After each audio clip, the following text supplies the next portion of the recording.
drafts recently. I was holding out hope. But we do have indeed Soraka and Karma in the bot lane for annoying poke from 100 Thieves. And guess what? This is the meta we live in now. Seraphine Lulu on the opposite side. There are no AD carries on the map. Oh, TJ. Well, I will argue that because Kindred is technically a marksman, so we have an ADC available for us.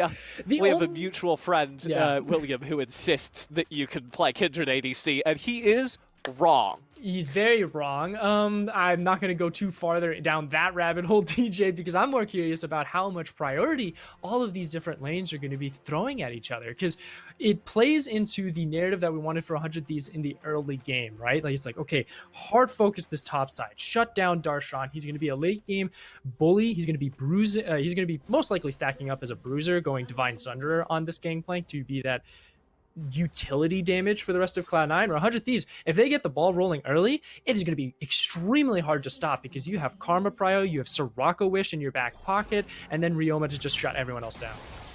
Oh, but they find Isles right off the bat. He's going to have to burn a flash, and even with that, will barely survive. You know, I would usually be worried that he used flash heal, but remember, he's laning against a Karma Soraka, who does not have that... fair point. Yeah, he doesn't have that much kill potential. So what are they going to do? Yeah, it's something where it is terrible on the surface. Yes, it's like, okay, they've got timers. Maybe we can see if we can sort of bait them into a slow push towards 100 Thieves, to where Kenvi can sort of hang around for a while. Like, you can see Kenvi currently on the bottom side starting red. He can do the initial clear of going Krugs to Raptors, and then sort of doing a little litmus test of how the wave manipulation is going for 100 Thieves on the bottom end, and then look for a gank.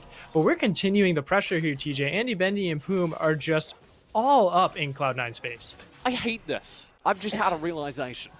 I genuinely hate this. This gives me a better argument for Ryoma to roll swap to ADC, because everyone's playing mages down there. Yeah, Ryoma is the same characters. Yep. Don't need to change your champion pool too much. Like, if you know Karma, you can go ahead and swap it out. But this changes a couple things, because not only does it give me a huge green checkbox on I want to see creative drafts in every Cloud9 Academy game ever. We definitely got that. The other thing is how well this plan will go accordingly for C9, because I was talking with one of my friends last night when I was practicing for this game, and we brought up in the conversation that Cloud9 is very much like a big brain like enemy, like a James Bond bad guy, where they have this big master plan, the perfect strokes kind of thing, but then James Bond just shoots a gun in the right place and the whole plan just goes awry. And that might just be what Tenacity's Jace is in this scenario. Tenacity's Jace is Daniel Craig. And I'm in for that. Big fan of Daniel Craig. So I'm with you that late game Jace is really scary for this composition. I'd also like to raise that you have Udyr, and I know I overhyped the Udyr last time. I know I checked the stats and Udyr's not doing great globally, but I have seen some really good Udyr from Korea, where he's got a positive win rate, and from Europe. So if we can see a Syosek Udyr getting really aggressive, oh my god, Darshan. Getting really aggressive in the mid game and chasing down a lot of these squishier characters, particularly out of the bot lane, I think that's a really positive win condition for 100 Thieves.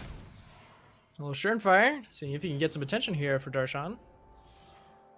Tenacity may be in trouble. Here's Kenvi behind him. Tenacity will turn, flash in. Surenfire so far forward will get first blood, shut down instantly by Kenvi, and now the chase. Darshan very low, TP in, and I don't think this Azir is going to be able to do anything. But Darshan and Copy will both be blown down to no HP. That means at least one wave will crash. Darshan's going to have to back. And luckily for Cloud9, the members of 100 Thieves are deciding to recall. That replay went away at an interesting point, but we'll see if he becomes okay on the other side of this. But I'm sure it's fine. Yeah, but this is a great job from Cloud9, understanding that, hey, Tenacity and Kenvi are going to be trying to focus the top side. We're going to be the ones that pressure the point first, and because of that, we're going to have this advantage on the top side of the map. Copy and Ryoma both teleporting didn't really do too much, so it just sort of puts them back to a neutral stance in the mid lane. It was, in fact, fine. Yeah. No more kill set.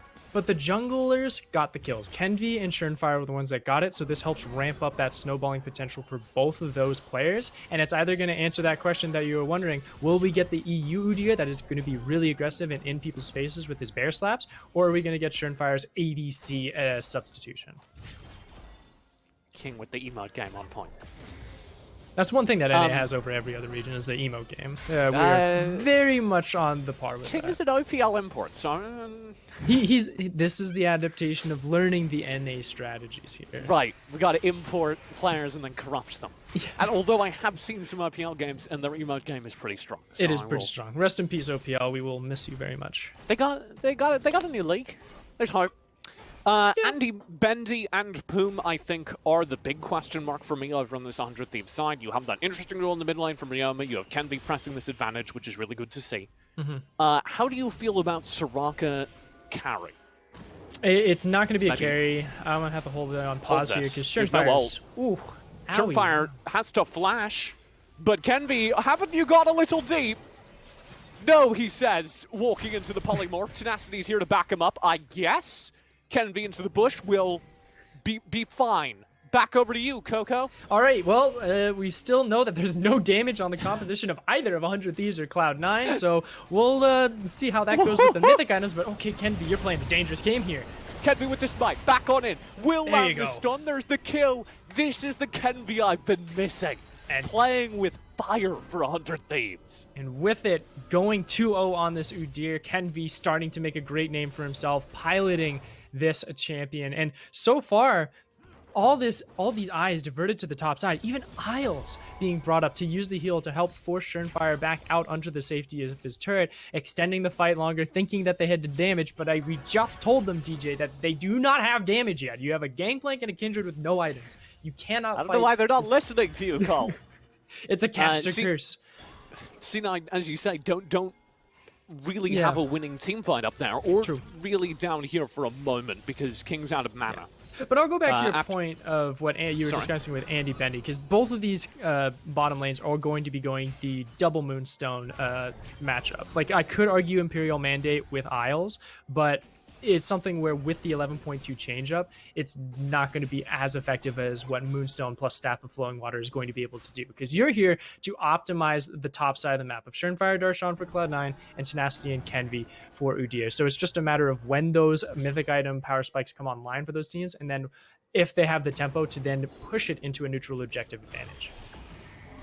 Kenvi, fresh off the back of dominating the top side of the map, will be spot on for the rotate into this Drake. And there's no concern about it because Schernfire is down to deaths, as you say. So this is going to be the easiest Drake tech in the world for 100 Thieves, and I think we need to start discussing the Udyr as a threat. Kenvi is rolling, as the kids say. Because even in solo queue nightmares with the Udyrs of how the phase rush Udyr is, like, we know that he's going to be going more for the turbo chem tank.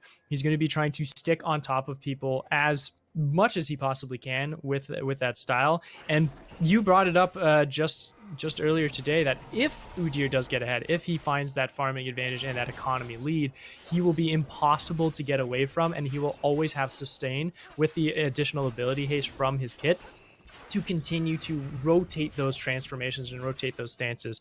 And with this handicap that is now going over to Cloud9, now is the question of if they're going to be able to get to a point of saying, well, let's grab our mythic items and then try and come back for a fight. Yeah, that is kind of where they're sitting right now, because the early game has looked real good for 100 Thieves. This mid lane, Copy will get aggressive, but it has been a really dominant mid lane win for Ryoma so far. He's ahead in the CS, and he's been able to rotate and affect other parts of the map. Somewhat, because like the TP that both of them had kind of became a moot point with the TPs with the first blood that happened. Like, yeah, it was quite a meme.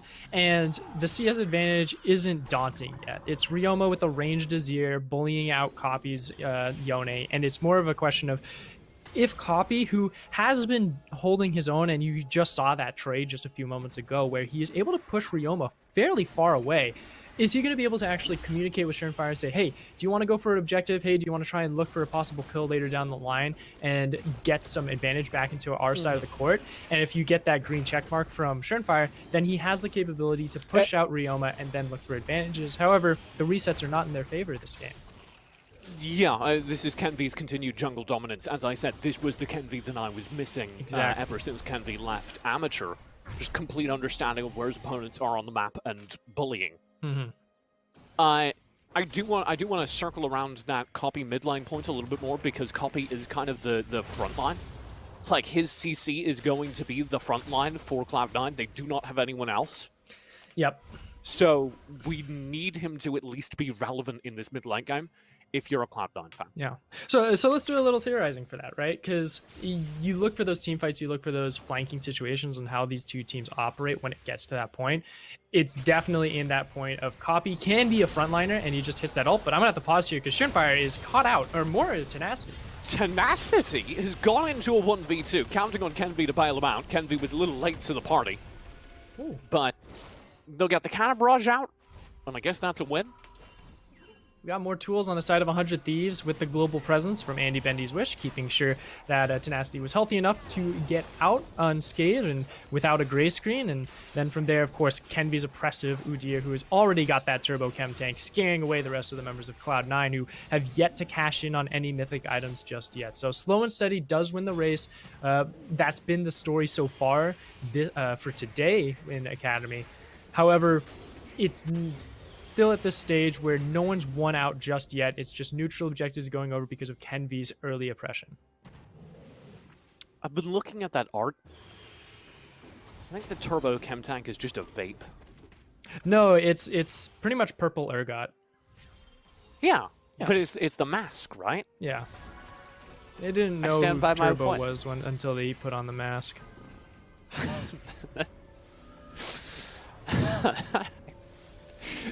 Every now and then, Kirko. 100 Thieves do have a pretty dominant early game on the map, but they're failing to convert that into a dominant gold lead. Their only real advantage in the numbers is that first strike that they did pick up. It's rough, isn't it? Because these early to mid-game transitions where neither team has the capability to push for turret plates without Rift Herald swinging in, which you've got 2 minutes until those turret plates fall away. Ooh, nice cancel by Copy, by the way. Yeah. But this is where I want Kenvy to look topside and say, hey, Tenacity, let's see if we can look for a dive here. Ryoma's TP is up. Let's get a 3-man setup going. I like the push out that Ryoma's doing right now, because then you drop the Rift Herald, you force the engagement. Sure, Surenfire's in the area, but you have enough damage to take out Darshan before he's able to get in for assistance. I like the theory. Yeah. Copy. Size reset. Yeah. Copy will push forward again. This time I believe Ryoma does get the reset off. Watching on the minimap because he's absolutely trying again. And he forces them back to be staggered. Copy determined to make Ryoma blow TP or lose a turret plate here. I don't think he cares much which. Oh, TP it is. It does throw away the theory that I was talking about just a few moments ago, trying to focus this top sign a little bit more to get Tenacity some turret plates under his belt. But Dragon is now available, and the priority is in 100 just yet.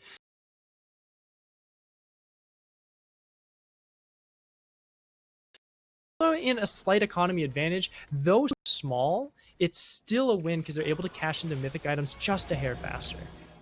Yeah, I think the economic advantage that matters is twofold, one both ways. King is winning bot lane, and Kenvy is winning jungle, and both those things matter for the team that is in charge and not so much for the team that is behind. Well, and you also have the Eclipse for Tenacity as well. Yeah, but Surenfire will still mostly be able to do the things you want him to do in team fights, even if he's a level or two behind come late game. But Kenvy needs to be ahead. Kenvy needs to be leading the fight. And on the opposite side, King needs to be out ahead. King needs to be a threat in these team fights, so it would have been bad if they were behind, but they're not. Andy Bendy is Soraka. I don't think minds being a couple CS behind. No, he's fine on that end. And it's pretty nice for both of these teams. I think they're both feeling fairly confident into this mid-game conversion. Anyone's got. Oh yeah, like I think they're totally fine. Like look at how well Copy's able to trade with Ryoma, and then he just dips right back underneath his turret when someone tries to come in for help. Just a prank, bro. Oh, ow! Copy slides back in. Unfortunately, the turret will follow. Actually got a little sketchy there, as thought maybe Ryoma was going to be able to chase Copy down, but Copy slides away. Turret does go over to 100 Thieves. That was the first turret of the game, so a little bit of a manifestation of the invisible lead we've been harping on, as well as a very good rotate up from their bot lane. If there was a red flag that I'd be addressing for Cloud9 is in about 2 minutes and 30 seconds, the next dragon that will be spawning. Yeah, did you catch that? I did. Schernfire and Isles push in to stop the rotate back from mid lane. Yep. And Andy Bendy is on the case, rotating safe. They find nothing. Yeah, it's just this is Enchanter duos, man. It's something where both of the teams can look for advantages, but both of the teams can neutralize it just as efficiently to just keep this game in such a, I don't want to say dull, but just like a progressive state where nothing is just going out of the ordinary, very traditional, very by the book. Everyone's winning. Yeah, it's everyone's winning until they start losing kind of thing. And I wanted to just touch back on the point that I was bringing up earlier, that Cloud9, the one thing that they do need to address is in the next Mountain Dragon that will be spawning. You do not want to get to Soul Point here for 100 Thieves, because even though both these teams do interact in a similar fashion, if you have that Soul on the side of 100 Thieves, it gets them to that late game just a bit faster with that additional reinforcements of stats as well, and that could possibly just be the tipping point for Cloud9 to take a loss in this game. You know, during the 5-minute break, I made a bagel and had time to take exactly one bite out of it. And now 16 minutes into this game, I'm starting to look at it. I'm starting to gaze at my bagel cold. Did you toast the bagel? Are you a toast bagel fan, or are you just like I am a toasted bagel fan, Okay. but these are homemade and they're fresh out the oven. So, Oh, okay. well, I mean, not anymore. It's been sitting here for 17 minutes. Oh, well, if your bagel was this game, you would have enough time to then toast it and then put some spread on there, maybe some additional That's what I was seasoning or thinking. spices. There could have been cream cheese happening during this time, Kaka. That's what I was thinking. You know, you take the losses when you can. You just sort of accept it as it is. And that's kind of what Cloud9's doing right now, man. Like, they're just like, okay, like, bagel we're just vibing. Like, look at this. Look at this vision control here from 100 Thieves on the bottom side of the map, preparing for this Mountain Dragon. Cloud9 is on the back foot here because of just how oppressive Kenvi has been. Like, he's super fast on this Udyr to just run down bottom, puts out all those wards. He's like, okay, we got the prio. I've blotted out your vision. Try and challenge us again. And we have a Rift Herald to boot to challenge you in multiple lanes at Tenacity. once. Round the side, Schernfire already very low. TP will be coming in. All 5 members are here for C9. Tenacity very, very low. Fate Sealed will go wide. Crescendo as well. No ults land for C9. Now in the meantime, Kenby will dive the backline. Schernfire with the wild growth on top of him. Gets shoved further forward into the 100 Thieves side as they finally take him down with the aid of the Shurima shuffle. Kenby is maintaining this front line, and 100 Thieves are stalwart behind him. 1 kill up, the jungler down, and 100 Thieves looking for more. Kenby with deep dive won't find anything, but Tenacity is back for big, chunky damage from the back lines, and this should be the third Drake Soul Point passed over to 100 Thieves. And 100 Thieves finding the right damage and in the correct targets as well. King and Isles just using most of their utility to try and keep themselves alive instead of trying to focus on Copy and Schernfire. And at the end of the day, the center focus point of Andy, Bendy, and Flume being able to hard focus. Oh, hold on. Backline dive does find damage. Drake did go over to 100 Thieves, successfully securing them Soul Point. But 100 Thieves get away with it. So we'll see if C9 can challenge nothing. All right, so here's our replay for it. So this is where 100 Thieves was able to put all of their pressure in healing and utility on one center mass. Tenacity had been able to get out with the Wish. Kenvi comes screaming in from the flank, and this is where those utility changes happen, where they cannot focus on the side of Cloud9 on one individual member. They have to focus on everyone. It diverts all of that utility to multiple sides, and 100 Thieves can say, you know what, it's great. We've got one hyper tank we can just continue pumping stats into, and he will just beat the living heck out of everyone else. And of course, Tenacity has the time to come on back, slap him with an accelerated gate. That's just something you love to see as a Jace there. Kenvi just in that fight running at people. Come closer so I can punch you. Yeah. And there is just nothing. They're just trying to stop him, and there is nothing they can do that is even phasing him. I was really in awe. It also is worth reiterating. Fate Unsealed missed from Copy. Encore did grab, I believe, exactly one by King. He got the Azir and didn't really have space to follow up. It was unfortunate that Copy's ult missed, but it wasn't in tandem with King's Encore, because that's how that composition needs to work in those fights, where Copy is able to create that setup. He gets very far forward into the thick of 100 Thieves composition to where you get that maximum range output of Seraphine's ultimate, to where you can get that maximum amount of CC. Surefire and Darshan are able to just put Focus Fire, Center Mass, take it out, but they weren't able to do that fight. I want to highlight that because that is how the fight is supposed to work. Copy goes in with ulti, King follows up, and you have Wild Growth to make that Yone survive the whole exchange.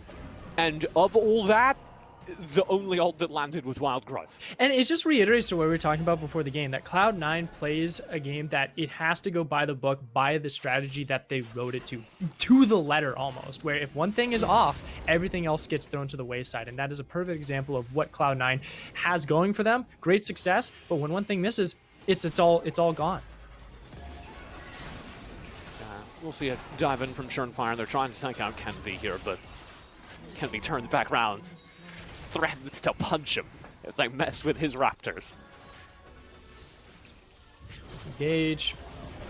Have Baron available, but you look at how these teams are sort of designating their lanes right now. You're throwing Copy and Darshan on those side lanes, saying, okay, you guys need to be catching these big waves that are going to be crashing into our turrets, and make sure that King and Isles are always in a short distance to answer either Surenfire getting into trouble, or if either of the side lanes are as well. But unfortunately for them, they have to get there. They have to walk. They have to make that rotation. Where on the other side of the map, Andy Bendy can just hit R, gets a wish. You got some extra utility coming in from there, and it gives some more time for 100 Thieves to react. And that extra luxury of the Enchanter bot lane of Karma and Soraka just is able to not only outrun Seraphine and Lulu, but also out-utilize.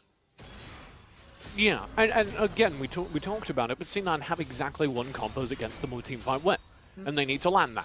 I would argue they should be going for the fights now, because the longer they wait here, the more win conditions come online for 100 Thieves. They are a minute 30 away from that Drake Soul, which would be a major win condition, and of course the Baron is already up on the board. So the longer C9 waits to force a fight here, the worse it gets. Question is, how do you get there, right? How do you get to that perfect condition for Cloud9 to execute that strategy? And you look at those objectives, and it's waiting until 100 Thieves is in that center mass for you to deliver it. But Kenvi has other thoughts. Slap onto Surenfire, will kite away. Ooh, full CC. There you Charm go. as well. A huge shutdown. Fate Unsealed follow up. A deep dive from Copy. Will be denied by Ryoma, but the damage has been done. Kenvi and Andy Bendy both gone. 100 Thieves need to pick up the pieces as C9 turn towards the Baron. And Kenvi immediately tries to look for an overextended fight going towards the turret of Cloud9, gets into a terrible spot where King and Isles can just put everything on top of him and obliterate this tanky member of 100 Thieves. This is so sketchy. This is extremely sketchy here from Cloud9, but they're going to be able to handle it because Kenvi's not up for another 5 seconds. He will not have the legs to sprint all the way up here. He ain't no Rammus with Ghost or anything like that. This is Cloud9's Baron. All they need to do is get out alive. Oh, ho, ho. They do indeed get it. C9 living life dangerously, but do deny any attempt at the steal from Tenacity. This is ambitious. Have the Baron in hand, and now need to turn towards this Soul. They cannot reset. Surenfire, very low. Will survive. Wild Growth keeps Surenfire alive. They have to stay on the map. Yeah, they have to stay on the map, because if they back, they give up Soul. They're getting priority of Soul, thank goodness for Cloud9 being able to swing back into this advantage. They have to also stall for their tools to be back up. Seraphine's Encore is almost available. Copy has a long way to go, but at least they also have Lamb's Respite, so that is still in their back pocket if anything goes haywire with 100 Thieves looking to pressure them for the advantage. So at this moment, Cloud9, they are in such a weird spot. We've got 10 seconds until Copy gets Fate Unsealed. When that pops on, you can see C9 hit the go button. There it is. Okay, ults are up. C9 can't go at any time. They've successfully stalled through the worst event, and they have enough healing that they can survive this experience. Ooh. Darshan gets a little kind of weirdly separated there, which is dangerous. And a barrage could be the go button they were waiting for. There it is. Certainly isn't. There it is. Full dive in. John Lance, it's huge. C9 get their combo and clean up 100 Thieves. Yet again, the mad science, the dark technology works. And Cloud9 will find their dream team fight. Here's Kenby, the last player alive, polymorphed, unable to contest the Dragon, which will be secured by C9. The first Drake of the game follows the first Baron of the game, which both follow the first successful team fight for C9 of the game. Every stroke, every letter, every step that Cloud9 made was set up for immediate death from 100 Thieves, and they were able to execute it masterfully. Wonderful job from them to be able to work that into their play. And we were just talking about it earlier. How do you get 100 Thieves to condense up for your execution, for your composition to thrive in that one-by-one environment for that team fight? And it was around those objectives. They stalled long enough for the Dragon, and with those ultimates available, they're able to hit that go button, and they do it masterfully once more. And the cannon barrage is such a key part of that, because it zoned them into such a narrow corridor. It further bunched them up inside the Drake pit. C9 played that so well.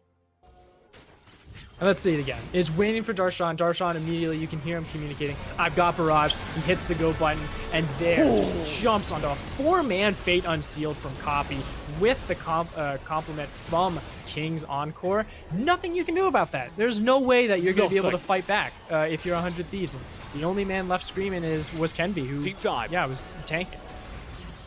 Copy will go in, secure them a turret in the mid lane.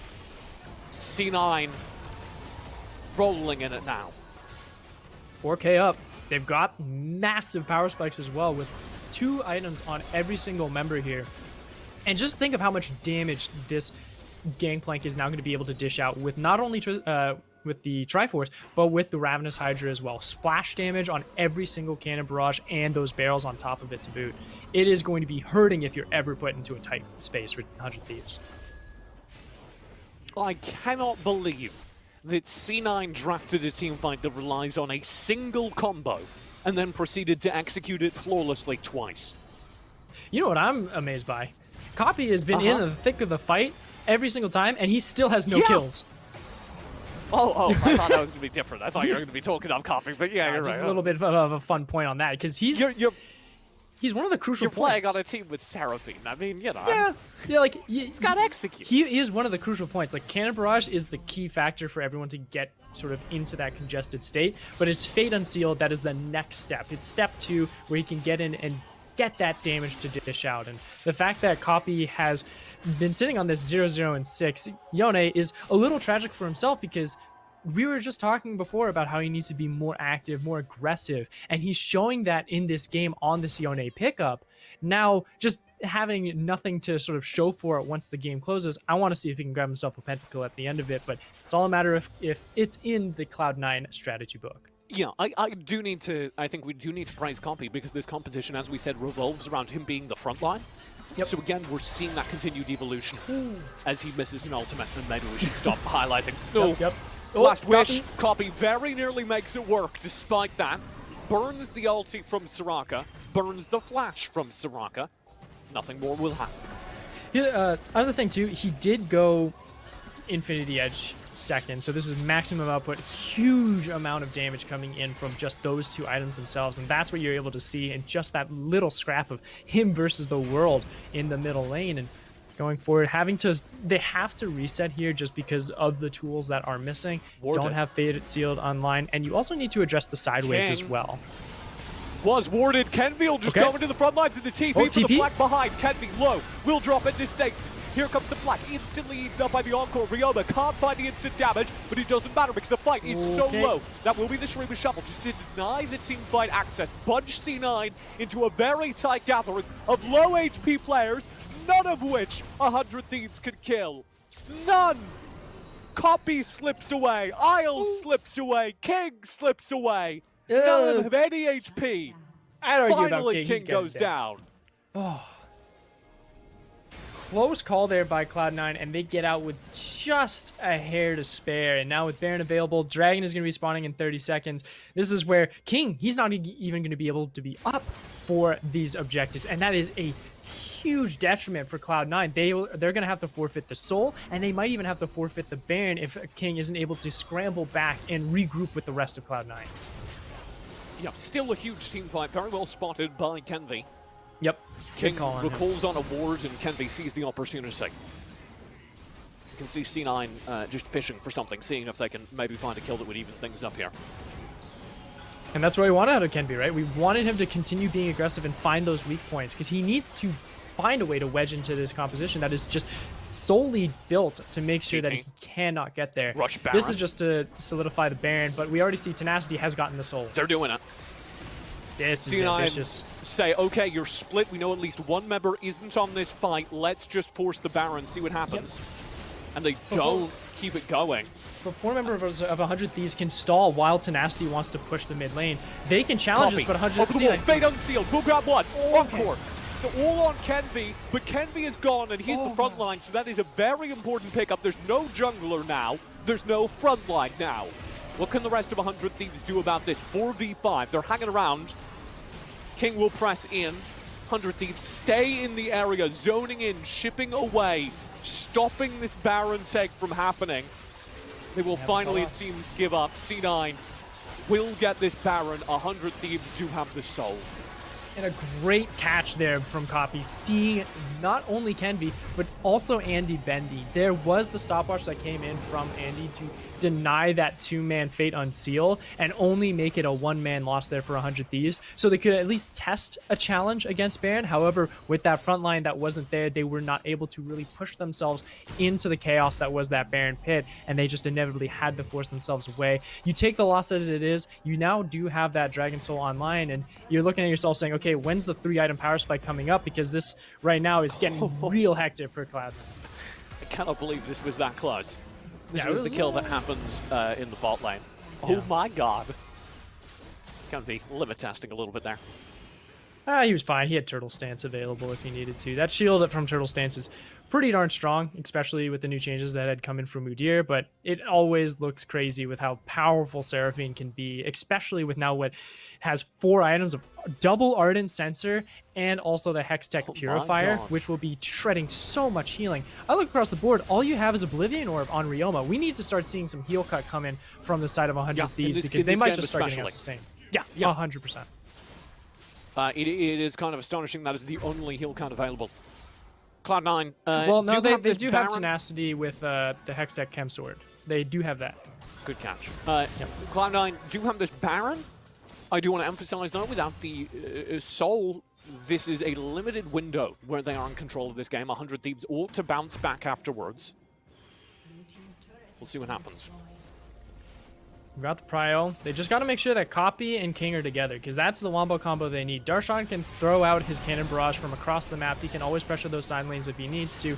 And look at the damage that Surenfire and Copy are able to dish out. Here's the Fate Unseal. Deep dive. Oh, it lands! Crescendo barely tags Andy Bendy. Copy will find the kill, and that is the Soraka gone, 2 turrets gone, and C9 looking for more. Will press against this inhibitor. Oh, Tenacity. That is a disgusting amount of damage. That is just so brutal how much damage Tenacity is pumping out on this Jason. He's been doing really well for some health, but Kenvi, he's in trouble. Steps too far forward again! And that might be it. Kenvi down. That's it. 17 seconds still on Andy Bendy. Only 3 members left for 100 Thieves. And C9, they do it again. The Academy team pulls out another dark technology and drives themselves to a victory based on a single combo. 100 Thieves can't make it happen. C9 will pick up their 2nd win as the Academy season continues with more exciting technology being developed. Glad to see that the Academy LCS R&D department is doing really well with their new budget of Cloud9 Academy, with King and Isles dishing out some ridiculous compositions. A huge shout out to Copy as well. This was something that we understand that King and Isles are those prodigy players on the Cloud9 roster. However, it was the big question mark of how well Copy was able to do. He hit the right check boxes for us of being more aggressive, looking for those trades early on to make sure that he always had some sense of a lane priority against Ryoma's Azir, as challenging as it was. But then on the other side, we continue to reiterate that Cloud9 going by the book, going by the letter. It's something that is very difficult for teams in Academy to overthrow because of how efficient Cloud9 is at executing it. I do want to call out Copy there because that was a Copy composition. Yep. That was a composition that was entirely dependent on Copy being able to be the front line, be the CC engage, be everything, basically, and everything followed up afterwards. So it both speaks to Copy's performance in that game that it worked, and also his teammates' trust in him as a 2-week-old team builds itself around its newest member. Yeah, it's crazy to see how close that game actually was for the early stages as well. This is something where even 100 Thieves, a team that sort of decides to fight fire with fire against Cloud9, going double enchanter in the bottom lane. They got Kenvia online fairly early. It's just they never really focused on that strong condition of tenacity on the top side of the map. I felt like tenacity was left out of this game almost, where he was Jace, he was doing his thing, but Darshan just got to sit, be passive in his lane, and didn't really need to worry about too much because he got Copy on that go button, piloting the Yone. And unfortunate for 100 Thieves, but Cloud9 popping off with that wombo combo. Speaking of Copy, we do have them on the line for an interview. We're going to go to a lightning fast break. When we come back, we do have the interview with Copy and more LCS Academy still to come. Don't go far. Welcome back to the Verizon post-game interview. My name's TJ. Joined now by Copy. You just had a fantastic game. It was a wonderful series to watch, though I'm sure a little nerve-wracking in person. I'd like to start with the Yone that you were playing in that game. Can you talk us through kind of how you were thinking about playing the character, what you thought your responsibilities and goals were on that team comp? Right, so we early picked Seraphine. We honestly thought they would ban it because we had success on it in our debut. So we got the Seraphine, and typically with Seraphine, you want to match like a lot of hard carries, and Yone was like one of those, especially a comfort pick for me. So pretty much in the early game, we were just trying to stabilize, try to like cut down on all our losses and scale up eventually.